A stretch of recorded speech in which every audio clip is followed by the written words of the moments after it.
Anyway, my story, my life story, I guess, as it relates to where I am now, started in 1983. I joined the United States Marine Corps. Funny part about that was I had gotten out of high school and really didn't know what I wanted to do. Everybody was going to college, and I thought that's what I was supposed to do. And I could not stand school. I wasn't good at it. I don't know if it was because I just didn't have the discipline, or was I would probably now have been diagnosed with everything everybody's diagnosed with these days. But anyway, I didn't know what I wanted to do, and I went to work in a mill in a factory during that summer of 1982 because I graduated in May of 1982. And I knew damn well I didn't want to do that the rest of my life because that was hard work. And then I went to college. I went up to York Technical College in Rock Hill to study computer science, which I had no business doing because I knew nothing about math. I knew nothing about computers. It was all new. And I kind of got talked into it by a girlfriend I was dating at the time. Of course. So I went up and first course I took, I walked in and it was drafting. So there's this big drafting board sitting there, and I've never seen one in my life. I didn't even know what it was. And the professor just starts talking, and people just start throwing stuff out in graphs, and they start making, and I'm just sitting there. And after about the third day, he came around and he said, "You don't belong here." And I said, "You're right." And I just walked out the door. I did. I walked out and I left. And probably about 3-4 weeks later, I went to take my girlfriend to the movies, and we went to see An Officer and a Gentleman. And Lou Gossett Jr. was his drill instructor, and Richard Gere was going through naval flight, or was going to go through naval flight school, so he had to go through the boot camp. And I just thought it was amazing. And this guy, this drill instructor, and the way he was, and the way he carried himself, and I'm watching this movie, and I'm just stunned. And when it's over, I start to get up, and behind me is a girl I went to high school with, and she's with a guy that she's dating I'd never met. And we start talking about Lou Gossett Jr. And he said, I'm going in the Marines. I said, really? I said, when? He said, in March. And this is in like December. And I said, I'll go with you. He said, okay, meet me at the recruiting station on like Monday morning or whatever. And I signed up, and sure enough, in March, I was at Parris Island. So that's how everything kind of got me rolling. I knew nothing about the Marine Corps. I did not know that the Marine Corps was a department of the Navy. No one ever told me that. I have more sea time and ship time than any sailor I know. I've been all over the world, been through the Suez Canal 6 times, right? So had no clue, none at all. So everything from that point forward was a new learning experience for me, and it was never a dull moment, right? So I pick up on going. I'm overseas. I'm back. I'm here. I'm there. I'm in the Far East. I'm in the Middle East. I'm in the Philippines. I'm in Thailand. It was just crazy. It was just a whirlwind, and I loved it. My first 4 years went by so quick. I was in Mount Fuji, Japan, and my lieutenant came up to me and said, "What are you going to do? You going to re-enlist, or are you getting out?" I said, "Why are you asking me this?" He said, "Because you're at the 3-month mark. We're going to have to send you back to the States." And I said, "Are you serious?" I didn't even realize I'd been in that long. I re-enlisted on Mount Fuji, Japan. I re-enlisted that day. So it's kind of how my career went. And then, from like 83 to 86, I was out in Camp Pendleton with the infantry. I was a mortarman by trade, shooting mortars, just dropping rockets. It was great. And then when I re-enlisted, I went to Parris Island, back to Parris Island as a primary marksmanship instructor. I was down there in Parris Island on Charlie Range, Delta Range, and Alpha Range. I worked all the ranges down there, and really enjoyed that job. And then they started this thing called an anti-terrorism team. It was starting out of Chesapeake Bay, Virginia. It was brand new. What year was that? This would have been in 1989, and there was a little army base up there called Dam Neck, and it was an old broken down thing. So they were building the one in Chesapeake. So I was literally like the first class to go through this, right? And I thought, man, anti-terrorism team, this is what I want to do. I was a corporal at that time. I just got promoted. So I re-enlisted, and I went and jumped on this, and I got sent to what traditionally used to be sea duty. but now it was not. It was kind of different. We were doing different things with top secret materials and so on and so forth. And I was on a aircraft carrier, so I was stuck on an aircraft carrier for like 2.5 years. And we pulled out to sea on August, I think it was around August the 8th of 1990. And the next day, somewhere in that range, Saddam Hussein invaded Kuwait. So off to war we go, right? And I'm gone for quite a while, about a year. You can keep talking. Okay. And I'm gone for about a year. And then I come back from that, and they send me to Camp Pendleton, California, where I end up back in the infantry with a raider company, which is, little rubber, we call them, they're little rubber boats, what they are, actually. So we're just busting surf, coming in from the sea, leaving the ship from the sea, coming in. Enjoyed that. Did that for 5 years. Didn't want to leave. Had a stint on recruiting duty, and then it was back out to infantry training again. I was at Camp Pendleton when I was with the with the Alpha Company Raiders out of 1-4, First Battalion, 4th Marines. We got stuck in a mod lock off Somalia when everything was going on in Somalia in '92, and then after we left there and the Army came in, the Army Rangers came in, and they ended up dealing with, as the movie was Black Hawk Down, very, very tragic event they went through. We had to kind of go back around that area in 90 into 93, beginning 94, kind of help them get retrograded out of there, right? So I didn't see the worst ends of that, not at all, compared to what those Army Rangers had to deal with there. Then, like I said, it was off to recruiting duty and back out in the infantry. And then I took off on another regular cruise. We were just out doing our thing. I was in Australia, on Liberty, had been on a 21-day training in Darwin, Australia, in the outback, right?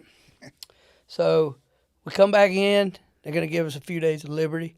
We were supposed to be doing an operation down there in a country called East Timor. They were kind of at civil war with each other, and we were going to be working with the Australian Navy and try to settle that thing out. It was going to be a big deal.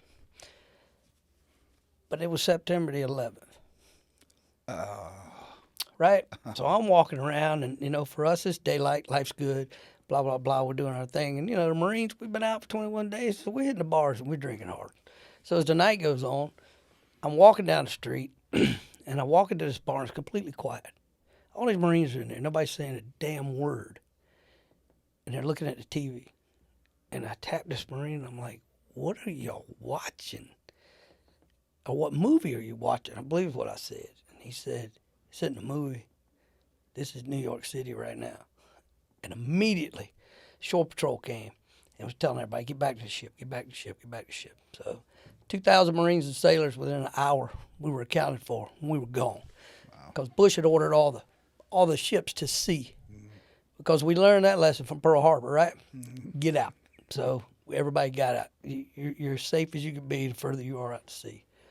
So went through all of that, ended up on Thanksgiving Day, about 2 a.m., under the command of General Mattis, and landed in Afghanistan. Took a little camp called Camp Rhino. It was a little dirt runway in southern Afghanistan. And we kind of held that ground till we got 1,400 more Marines in there. I think it was only 136 of us took the ground there. And then, then the operation continued, and everybody went to Kandahar, and then, here we are today. So I got out of the Marines in April of 2003 and wasn't really sure what I was going to do. So I had retired. I knew everybody was going back to Iraq, and I didn't want to go play that game again. So I was just done. I got home, and the transition was just, it was horrible. I mean, I went to work for a little plumbing company, Metz Plumbing over here in Irmo. Really? Yeah. And I was just a gopher. That's all I was. And, they teach me a little bit about plumbing. I teach them a little bit about the Marine Corps. So that's kind of how lunch went, right? Back and forth. And it was, I wasn't going to get rich doing that at all, right?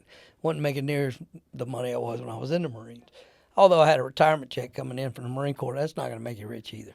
But it was kind of a transition. I didn't know what to do. And then I started seeing all of this people going overseas and what they were doing. And I said, I didn't know if I really wanted to do that. And then I heard about the money, saw the money. Money was good, about $550 a day.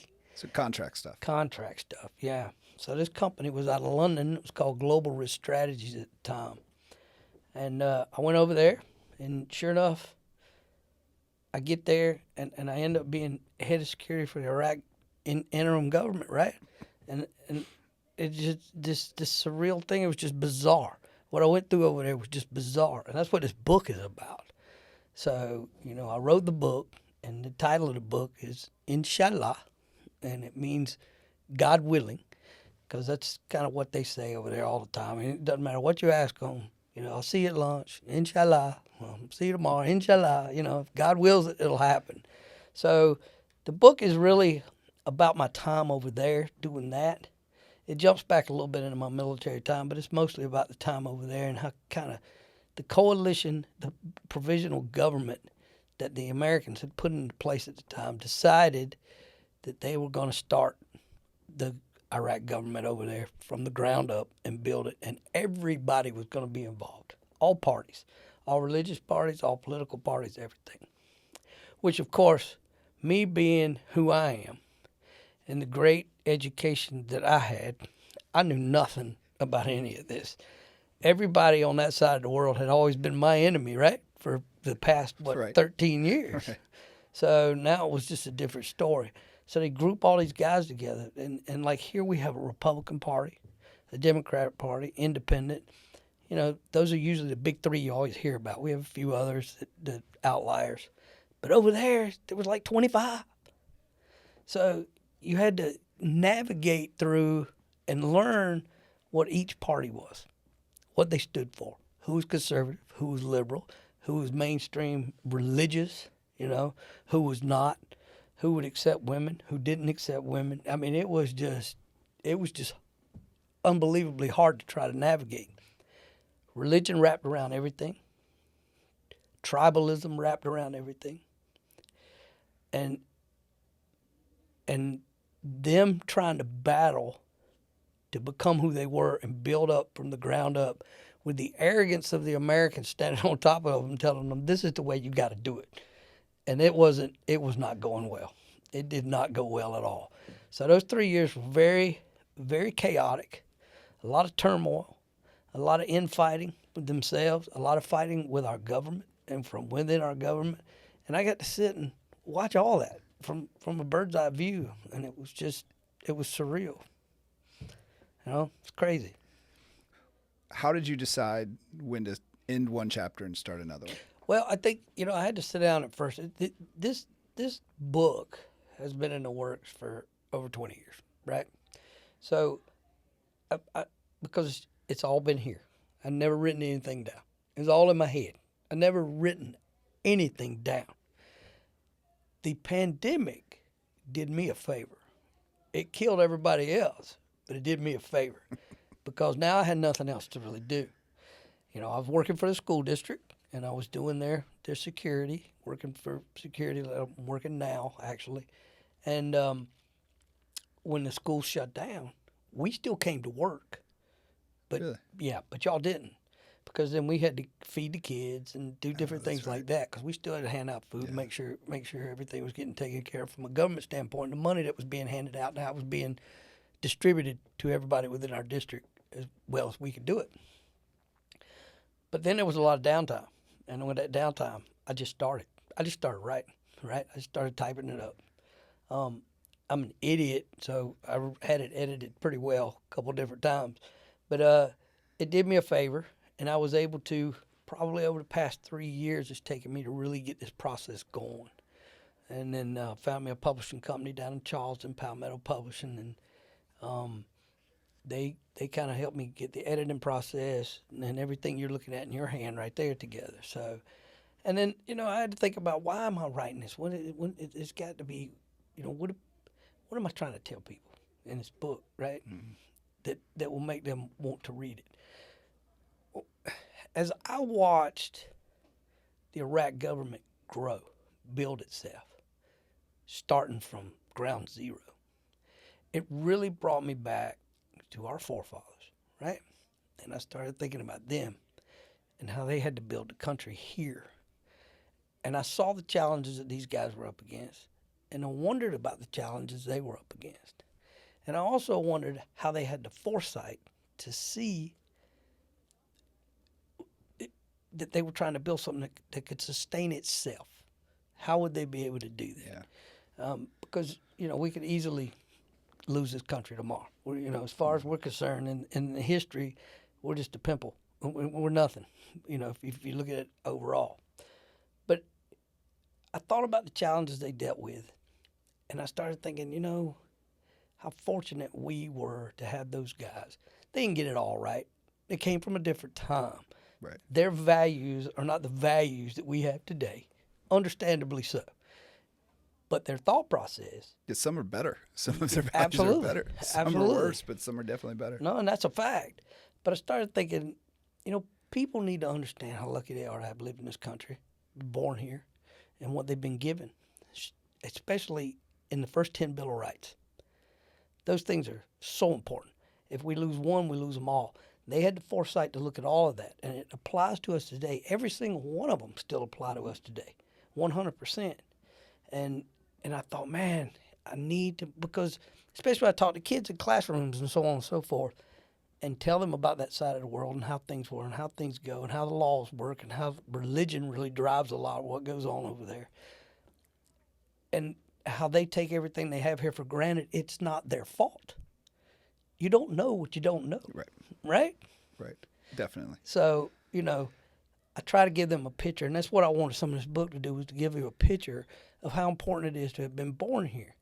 And I think, secondly, I wanted it to paint a picture of the American arrogance, and that would have been me, and my thinking toward, these the Iraqi people who we've been at war with before, right? Yeah. I had to change my perception of how I looked at them. My arrogance, when I first hit the ground over there, was a big deterrent to me. It hurt me bad. And I had to learn to stop, step back, and look from their perspective. Some of these people I was working with over there that lived there, like my translator, for instance, was in his 20s. He'd known nothing but war his entire life. Yeah. I mean, he's 4 or 5 years old, and Yeah, because things are Kuwait just was blowing up and 10 going. years before Yeah, that. And then yeah. the whole, who knows, decade or so before that was the Iran-Iraq war. Yeah, but that's all he knew, right? So until I learned to look from the perspective he was looking at life, I could do nothing over there. But once I got that down, so I kind of wanted that to be part of the book. And then the other thing was I wanted everybody to try to really get a grasp or a handle on the brutality of the Saddam Hussein regime and his sons and his family, and how much control they really had over the people in that country. It amazed me.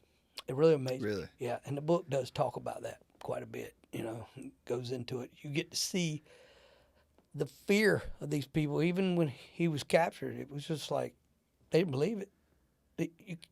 You can't capture this man. It's not possible. It's impossible for you to get him.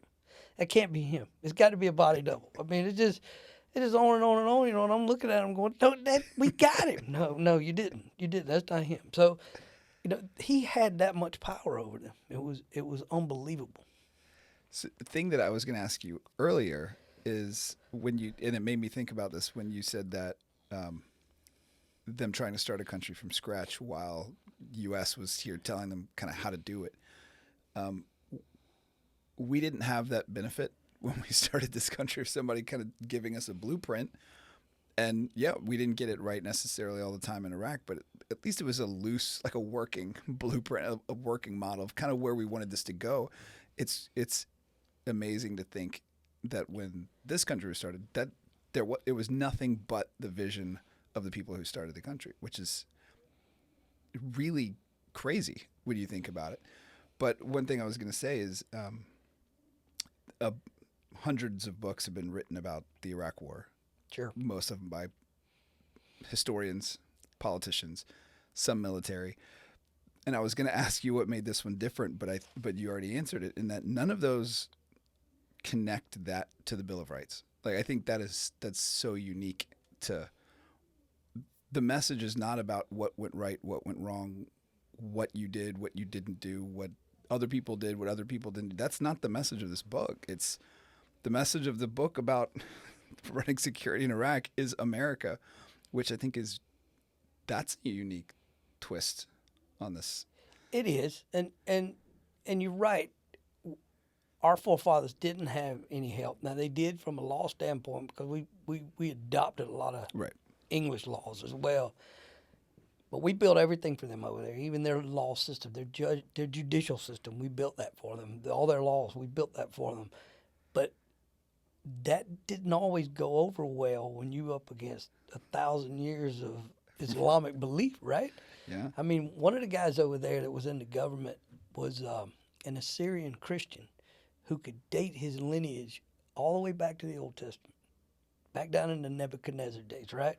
Just kind of blew my mind, and I'm standing with that. And so all that history that they have over there behind them, coming from 25 different viewpoints, and we're trying to turn that into a democracy and hand them freedom in like a day. And we're like, we've been doing this for a couple hundred years. We know better. And they're like, we've been doing this for a couple thousand years. Exactly. And, you know, people would come to me, and they could never say my name. They couldn't say Cato. They said Quito. And they would ask me about it. And they would, why are you, and I would tell them, I go, look, we've been a democratic government for 250 years almost, or at that time, 240, whatever. And we still haven't got it right. You know, we've made a lot of mistakes along the way as a country, as a government, and we still do. From time to time, we make horrible mistakes. But watching the inner works of that, and them trying to understand who we were, and us trying to understand who they were, it was kind of tough to do. I had when the prime minister, and I don't think this is even in the book, when the prime minister, just to give you an example, Dr. Alawi became prime minister. He hired a secretary. She came from Jordan. She was an Iraqi lady, but she had exiled. She'd been out of the country a long time. Jordan's a pretty Western country, and she was pretty Westernized. I had a guy come run in my office one day. He was an Iraqi male that worked for the government. He was like, Quito, you must get her. You must take her. I'm like, oh, calm down. What are you talking about? And I think her name was Lila, if I remember correct. And he was like, Lila, I go over to see, and she speaks to me like a man. And I said, well, welcome to democracy, brother. I don't know what to tell you, right? So it was just a lot of working parts of things they weren't used to. It was that simple, something that simple. I remember when we gave them internet, which was just the mind blower of all, because there is no sex education in Iraq. I'm going to tell you that right now, right? They don't have health class. They don't separate the boys in one room, the girls in the other, and say, hey, you know, here's this, here's that, this is how these things work. They just don't know. So sex is a scary thing for them, male side and female side, on up in the 20s and 30s. So what do you think happened when we handed them internet access? But this is funny. I went to visit my brother who was at USC in the engineering school, and it was the only building that had internet. And this was like 1995, 94, 95. They didn't have internet in all the dorms. So if you wanted internet, you had to go there. And he was an engineer. He'd be working in the engineering computer lab at 2, 3 in the morning because it was the only place that you could have a computer and do your work. So I was visiting him, and he had to go do some work. So I went with him, and the computer lab was filled with Middle Eastern men openly looking at porn. Yes. Openly. Just like in the middle of the school because they didn't have like the filters and that didn't exist. And it was like, I'm like, oh my gosh. It was the Middle Eastern guys that were just mesmerized by it. And that's what they did. They started looking up porn because they were curious. And then when what they saw, you know, was not B-rated love movies, it was really nasty dark web stuff, and it scared them. Really? And when they saw the people on these films, it didn't matter if this was filmed in Italy or Spain or wherever. They all looked American to them. So then this thinking was, you know, maybe you guys really are maybe everything they told us about you guys were right. Maybe you are kind of the devil, right? So they had to revamp everything. They had to start putting all these firewalls in that weren't there, and it was just incredible. I mean, just really, when I say what I went through over there was bizarre, I still lay awake at night now, almost 25 years later, or 22 years later, and just go, wow, that was just bizarre. It's just stuff you would never think of. No. I mean, like, just even this, we're going to record this, we're going to put it on social media, we're going to put it on YouTube, and it's going to be that easy. Even today, Right. they probably couldn't do it that easy in certain parts No. of the Middle East. And I watch a lot of vloggers who do the videos overseas now. They go like to Baghdad, or they go up to Erbil, they go to different places, Turkey, and places that I've been. And I look at the things of Baghdad, and I think, now they've come a long way. I mean, they really have. Sure. In the infrastructure and what they're building. Man, that place was nothing when I was there. It was just nothing, right? So everything they've put together now is I think they're on the right path. I think they're not always friend of America. They're not always friend of our government. And that's because they're always going to be a heavy Shia presence that falls toward Iran, I think. So I don't think they'll ever be our enemy, but they'll never be 100% on our side. And that's okay. Yeah, that is okay. That's fine, because this is the government that the people have chosen. Right. And that was the whole intent, I would think, of us going over there. So when the government chooses its people, it chooses its people. When people choose its government, it chooses its government. And this is why I end up telling people when we talk about the Palestinians over with Israel fighting the Palestinians, now they keep voting Hamas in over and over and over. I mean, when do you learn, hey, these guys are doing something trying to get us killed, man? Right. Right? So you voted in, you live with it. We do here, same thing. Well, we're getting ready to go to Afghanistan. After we pulled out from Australia, we started getting briefings as to, hey, this is, because we still didn't know who had done what. We didn't have a clue. Really? And I didn't even see the planes take the towers down until I came back in May of the following year, right? Because we didn't have TV or internet or any of these things. We didn't have that. So everything was shut down. We could email. That was about it. So we didn't know where we were going. So I had this lieutenant. He was just gung-ho. He's like, man, we're going to war. I'm like, sir, we got to figure out, first off, who we even going to fight. Nobody's told. We ain't have one brief, and you ready to go to war already. So they would start bringing us in, and they put all these countries on a board, right? Oman, Saudi Arabia, Iraq, Afghanistan. They're all up there.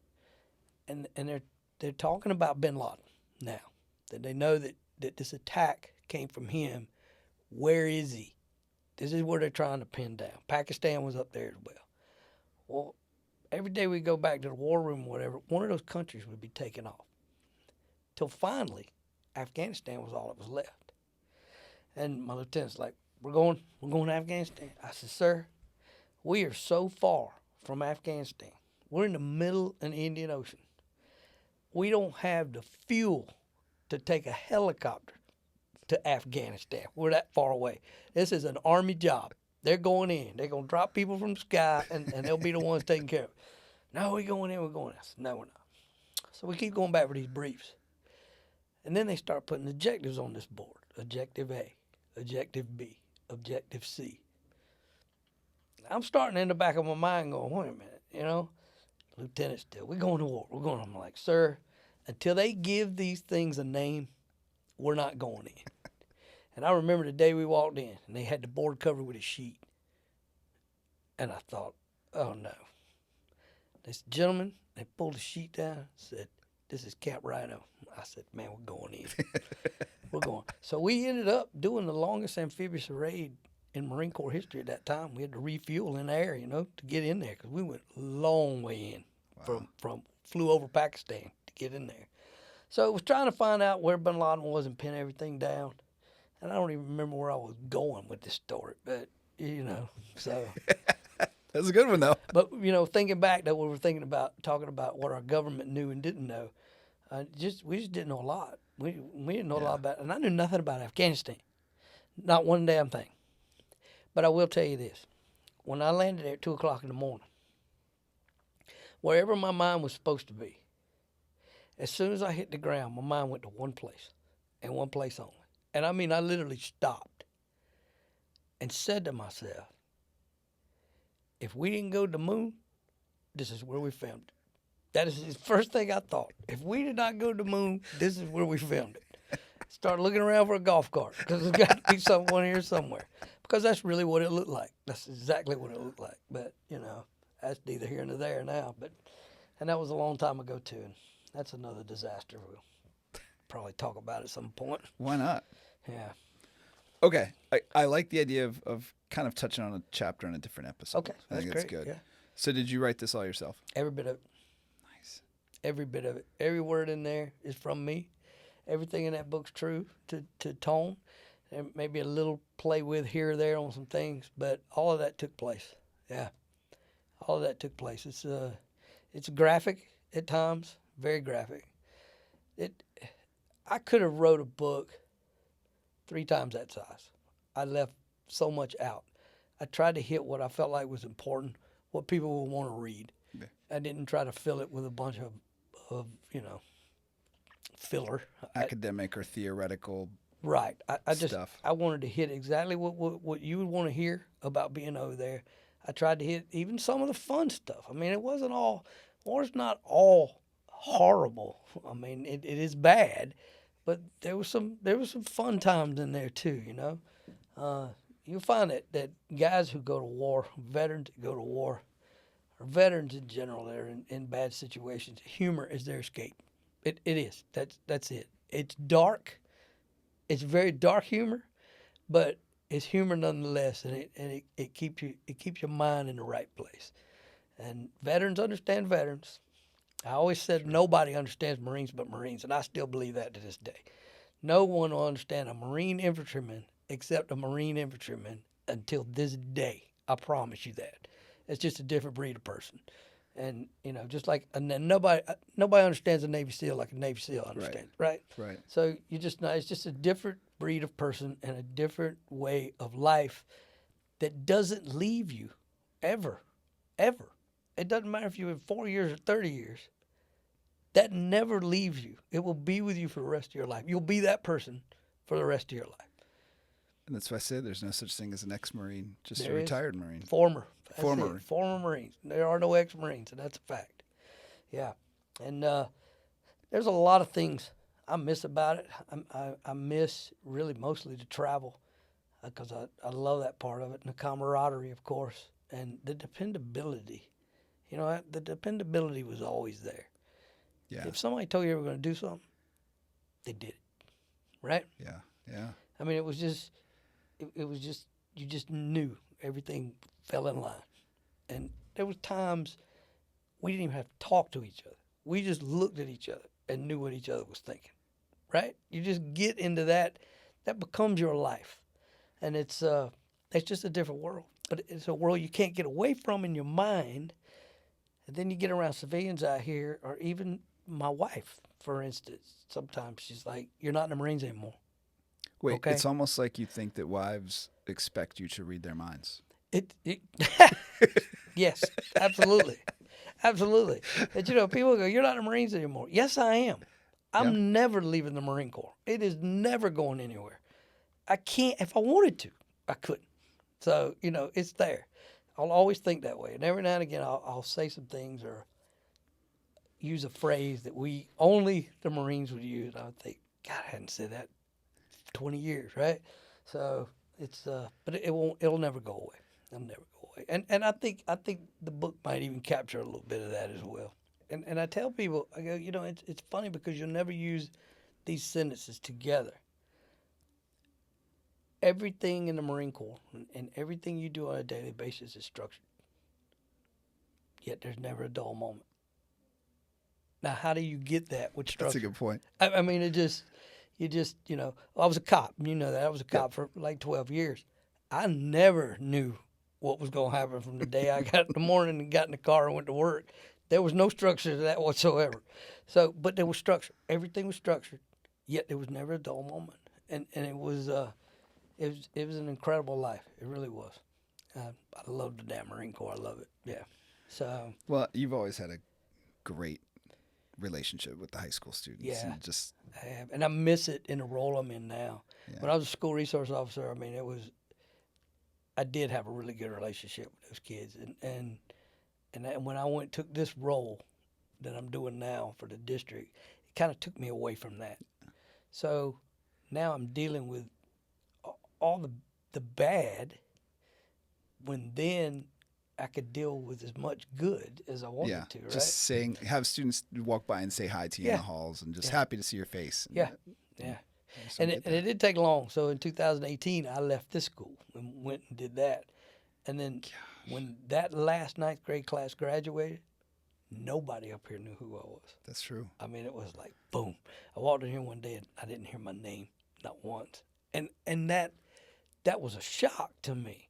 That I was like, oh my God, I felt all alone all of a sudden. I was like, oh man, nobody knows who I am anymore. This is what? But well, my daughter's in this. She's a sophomore now, and I was like, yeah, last block I'm doing a podcast with Cato, and she's like, that's not Caleb Badula's dad. I was like, no, it is not. No. I was like, how do you not know? No, they don't know. They don't know. I have some parents who still know who I am, will call me from time to time. A lot of parents called me after their children went to college and were like, look, my kid's having this problem up there, this problem. And I'd get on the phone and go, what are you doing? Right? What are you doing? What are you doing? We got to fix you now. So, that continued on. That relationship continued on. I'm watching them all now get married and have babies, and it just blows my mind. Oh my gosh.